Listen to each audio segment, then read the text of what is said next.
xam ne vraiment d'accord naa ci donte aussi ñoom Bassirou Diomaye mënuñu ñëw rek ne bon je crois il y a quelqu'un qui a posé cette question mënuñu ñëw ne dañuy bàyyi fii HCCT ak conseil économique social boobaa dañuy waroo ak engagement boo xam ne jëloon nañ ko mais li mu wax aussi man ça peut être pertinent waaw ñu maintenir leen man je le disais l'autre jour à Kepar je crois que je suis pour le maintien du conseil économique social et environnemental parce que léegi maa ngi doon dégg ne y a 90 pays au monde yoo xam ne am nañ ko et toutes les grandes démocraties en ont donc le Sénégal ne peut pas se payer le luxe sur la base de simplement ay économie d'échelle wala ay kii yooyu pour de s'en passer war nañ ko kii et puis comme il l'a dit ah ça il a dit que c'est pas des crèves de la faim c'est pas des crèves de la faim maanaam ñu xiif ñoo fa nekk parce que boo seetee ay bay di añ wala affaire yooyu xam nga ñooñu da ay salaire 1 million wala salaire 2 millions moo leen di c'est pas ça qui les fait courir il y a une expertise il y a des professeurs d'université yoo xam ne ils gagnent plus en donnant des cours à l'université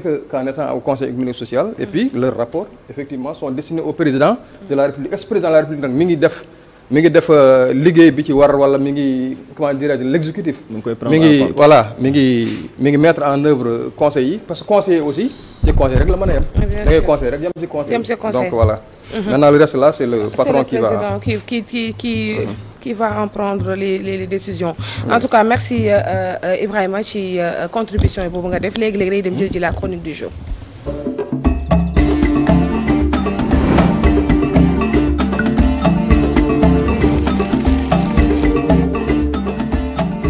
waaw mais bien sûr alors tey jii ñu fas yéene nag statuer ci chronique judiciaire bu Ibrahima Anne ci wàllu motion de censure xam nga chronique juridique non chaque jour nga jubban juridique non pas judiciaire juridique et tu m'avais même donné la définition entre les deux la différence juridique te duma ci dellu juridique te doo ci delluwaat de merci professeur chronique juridique la ñu ñëw si doyen des jeunes reporters alors ñu gis nag fan yii yëpp on a l'impression que dañuy dund vraiment benn situation institutionnelle boo xamante ne nii li ñu koy gis ci Sénégal quand même bëriwut ay giita ngaas ak dañuy majorité bi wane boppam ci biir Assemblée nationale au même moment aussi le président de la République fi mu nekk mu ngi wane ay position am ci ay décret ñu seetlu na ne à chaque fois lu ñuy gis nag mooy quand même benn tiraillement boo xamante ne nii bu ñu ko seetloo ba seetlu mu ngi jël benn ampleur boo xamante ne nii sax démb déjà gis nañ ne que rebondissement politique bu yaatu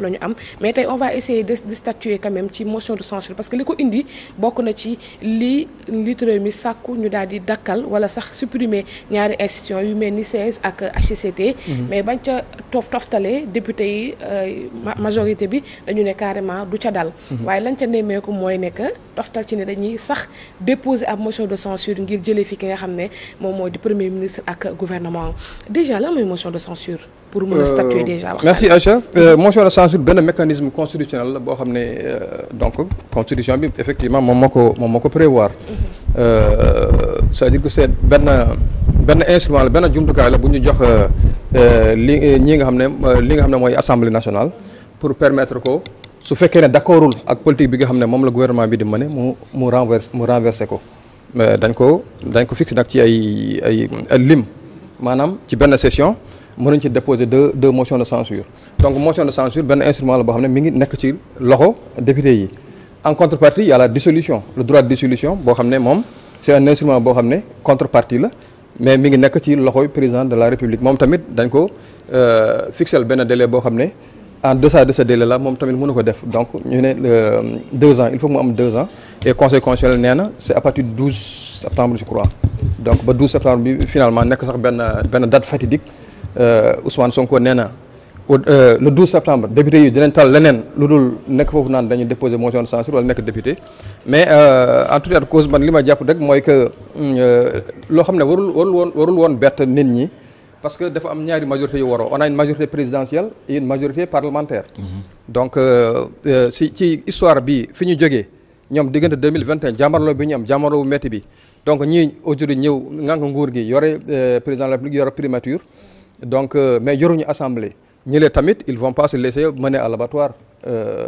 aussi facilement donc li mënoon am rek man je le dis sur tous les plateaux li mënoon am mooy ñuy waxtaan parce que l'assemblée aussi c'est vraiment le cadre par excellence du dialogue politique dañuy wax rek chaque fois Sénégal moom dañu naan dialogue politique dem jam ñaajo def ay discours wala yooyu mais assemblée c'est vraiment le lieu du dialogue politique ñi fa nekk c'est les représentants du peuple c'est 165 représentants du peuple aussi bien de l'intérieur que de la diaspora donc mën nañu discuter avec le gouvernement même yii nii yii xew ni mënoon nañ ci discuter ba d'accord ci ba ñooñu sax mënoon nañ d'accord que ne bon institution yi on peut s'en passer mais en contrepartie bon ngeen xool yéen tamit bon peut-être qu'on va prolonger bàyyi la assemblée wéyal liggéeyam ba mois de janvier wala yooyu yëpp ay lu ñu mën a d'accord la parce que dans le passé.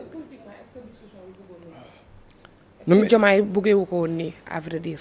non bu fekkee en tout cas bu fekkee ne ñoom ñëpp loolu lañ ko bëggee casus belli donc c'est un comme monsieur Diagne l'a dit sànq on est dans une zone boo xam ne dans une zone de tourbillon. zone la boo xam ne dafa instable. donc bu ñu amee ay institutions instables nag y a des acteurs yoo xam ne avec lesquels il faut compter ñoo xam ne bon ils profitent de toutes les situations li xew ay Mali wala yooyu souvent benn crise politique mooy am bon parce qu'il y a un irrédentisme au nord wala yooyu des gens en profitent des forces obscures comme on dit. profiter ci donc man je pense que. Le Sénégal ne peut pas faire l'économie d'un dialogue. France ñi ngi jógee ci élection législative yu tàng comprendre nga. y a pas une majorité absolue qui s'est dégagée. mais terewul ils sont en train de Macron il reçoit tout le monde. Il a reçu Jordan Bardella il a reçu Marine Le Pen il a reçu même les anciens présidents. François Hollande ak Nicolas Sarkozy. Il a reçu des anciens premiers ministres il a reçu tous les groupes les gens ont eu des consensus donc Sénégal. Comme ñun dañoo am aspiration bokk ci les grandes démocraties ñu cité dans le monde je crois qu'on ne peut pas faire l'économie d'un dialogue d'une discussion. mais nag bul jaawale fin de règne ak début de régime ñi dañu nekk ci début de régime dañuy wane seen doole. non début de régime amoon na fi seen tàngaay yaram. Ablaye Wade bon peut-être tu vas pas t'en rappeler Ablaye Wade quand il est arrivé au pouvoir il n'avait pas de majorité à l'Assemblée. Et pourtant il a nu ñu koy wax il a commercé avec majorité bi mu fi fekkoon la majorité socialiste pendant presque ay 1 an et demi wala 2 ans. Ils ont même voté le budget loi yi fa doon jaar yëpp dafa doon jàll. donc loolu intelligence politique la rek. Les gens il faut que ñu comment dirais-je la guerre là je crois qu'elle est terminée depuis le 24 mars. Il y a une majorité qui a été. waxuma sax élue mais plébiscitée. parce que c'est la première fois au Sénégal. Voilà, même c'est rare en Afrique de voir un opposant élu dès le premier tour avec le score que Bassirou Diomaye Faye a eu. Donc jox nañ lenge yi maintenant li des rek mooy comment dirais-je avoir ñu am élégance de part et d'autre aussi bien de la part de Benno que de la part de la nouvelle majorité présidentielle.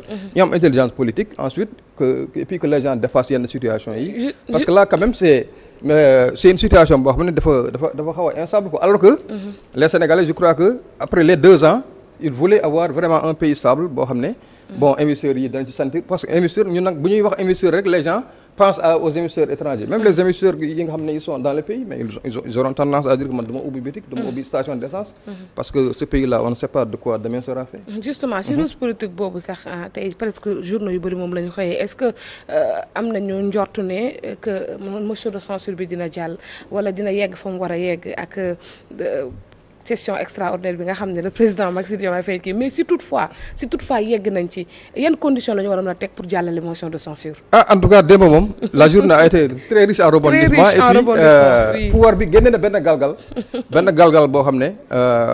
yaakaar naa ne waa Benno Bokk Yaakaar foogee wuñ ko woon man gis naa kenn ci ñoom sax Mamadou Thiam. nee na ñoom ils auraient pu s'en passer. Après la victoire qu'ils ont eue victoire comme ils l'appellent après la victoire qu'ils ont eue en rejetant. En bloc les 2 projets de loi constitutionnelle donc mën nañ yam ci loolu parce que xamoon nañ ne lii bu ñu ko defee c'est la constitution qui dit que l'exécutif inscrit en priorité moom mooy fixer l'ordre du jour et puis moom li muy proposer moom la ñuy inscrit en priorité. mais léegi ñoom xam na ne motion de censure baa ngi ñëw mais ñu jël ci ay loi ay ratification convention yoo xam ne bon sénégalais yi peut-être sax xamuñ sax lan la dugal ci benn loi de règlement de 2022 bon ça. C'est des trucs yoo xam ne c'est voté en 15 minutes les gens lèvent la main et puis dem seen yoon. Ensuite léegi nag ñu dugal ci déclaration politique générale. Maintenant déglu naa sànq Nicolas Ndiaye bi may ñëw je l'ai entendu je crois que c'est le vice-président du groupe Benno nee na ñoom tamit ils sont en train de réfléchir à des stratégies. pour xool nan la ñuy contourner loolu. te ci stratégie yi nga xam ne moom la ñuy kii pour contourner loolu bokk na ci déclaration bu premier ministre Ousmane Sonko bu defee déclaration politique générale. ñoom ñu obligé ko à ce que ñu def vote de confiance te bu defee vote de confiance donc daanaka moom motion de censure day xaw a yemoo parce que c'est les mêmes effets su fekkee ne l'Assemblée l'Assemblée ne lui donne pas confiance, donc le chef du gouvernement est obligé de démissionner et avec lui toute l'équipe gouvernementale. Mais est-ce que am na sens aussi le fait que nga déposer motion de censure nga démettre le président bu ngoonee encore le président daal koy reconduire amul sens. Bon loolu ça c'est les failles de. Parce que mën ngeen ko démettre le matin. Le soir le président daal koy reconduire. moom aussi mu reconduire le même gouvernement. Non pas le matin le soir ci même ngoon gi. C'est ça même ngoon gi. amul sens quand même. tu peux le comment dirais-je le président le premier ministre peut être renversé ou bien le gouvernement peut être renversé à 16h. À 16h45 le président le remet en place. Parce que loolu c'est un c'est la comment dirais-je c'est les failles de la loi. Mais il y a des pays yoo xam ne il y a des pays je crois ay France mais quand le premier ministre est démis le président ne peut pas le reconduire automatiquement.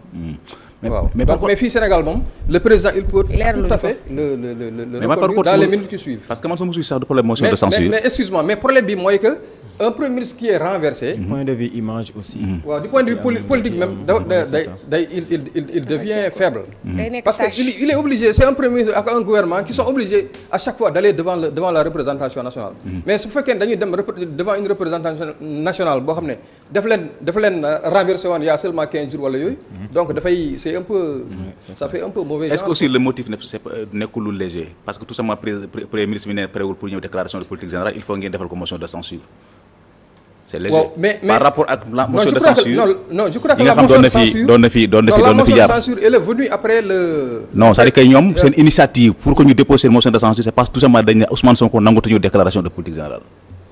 Non ci gatsa bi je crois que si on remonte le gatsa loolu mooy seen motivation. Non le premier coup de semonce de la majorité contre le refus d'Ousmane Sonko de faire la déclaration de politique générale c'était ñu bañ a kii le débat d'orientation budgétaire.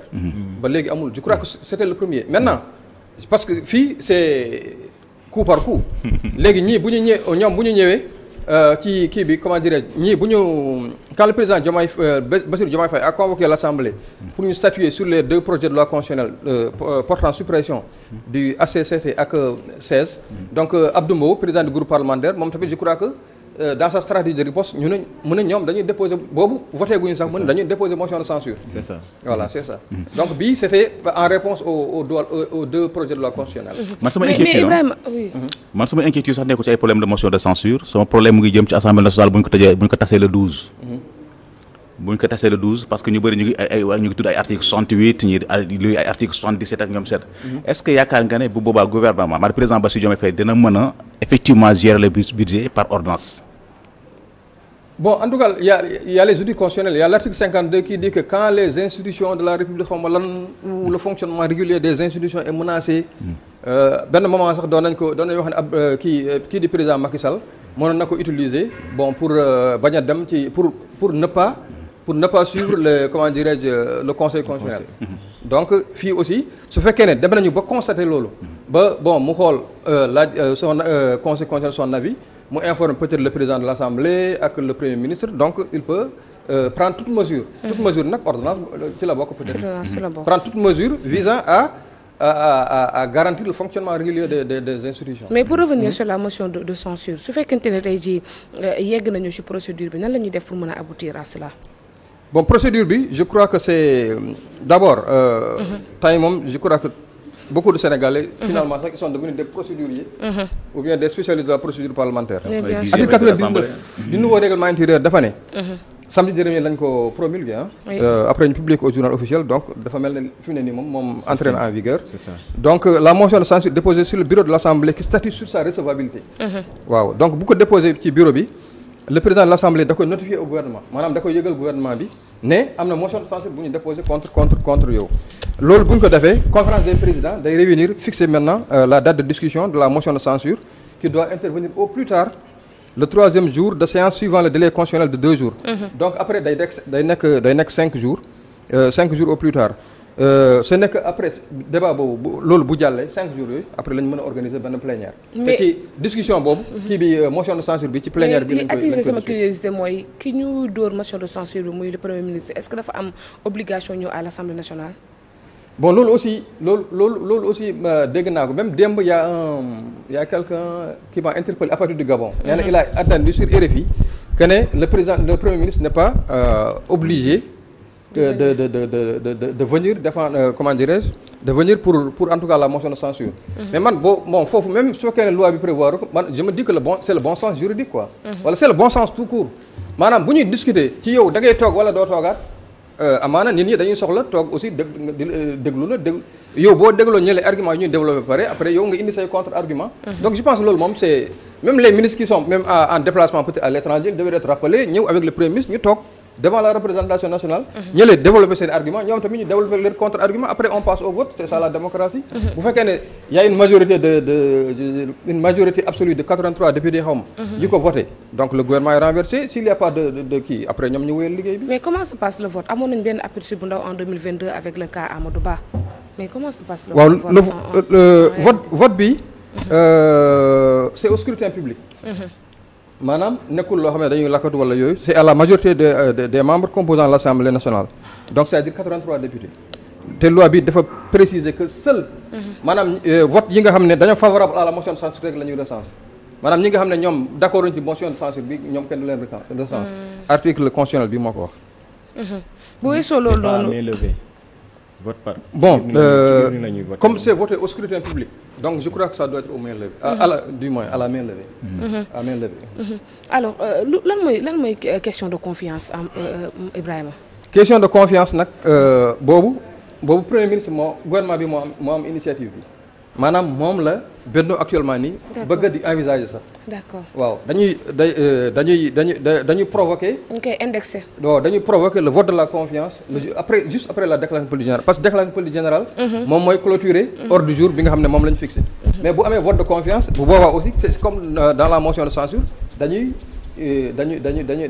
voter s'il y a une majorité qui accorde la confiance au premier ministre loolu lañ liggéey bi ñoom dañu wëyal seen liggéey su fekkee ne la majorité des députés n'accorde pas sa confiance ou n'a pas confiance au gouvernement bi day daan ci réewum Sénégal yan motion de censure ñoo fi jàll ak ñaata motion de censure lañ fi am bon je crois il y en a eu ay 5 ans la dernière c'était le 15 décembre oui 15 décembre 2022 boobu coalition Yewwi Askan Wi bi nga xam ne moo ko kii woon Amadou Ba voilà moom moo kii woon Amadou Ba ensuite il y avait eu je crois que Yewwi Askan Wi boobu avait eu le soutien du groupe Wallu du PDS non il n'avait pas eu l'appui justement parce que bu ñu amoon appui mën na am mu jàll ils avaient 55 députés voilà 55 waaw voilà c'est ça sinon entre 90 ak 2000 l'arrivée des pouvoirs des libéraux donc il y a eu trois motions de censure yoo xam ne déposé nañ leen mais amuñ benn bu antu motion de censure bu mos a antu rek ci histoire du Sénégal mooy bi nga xam ne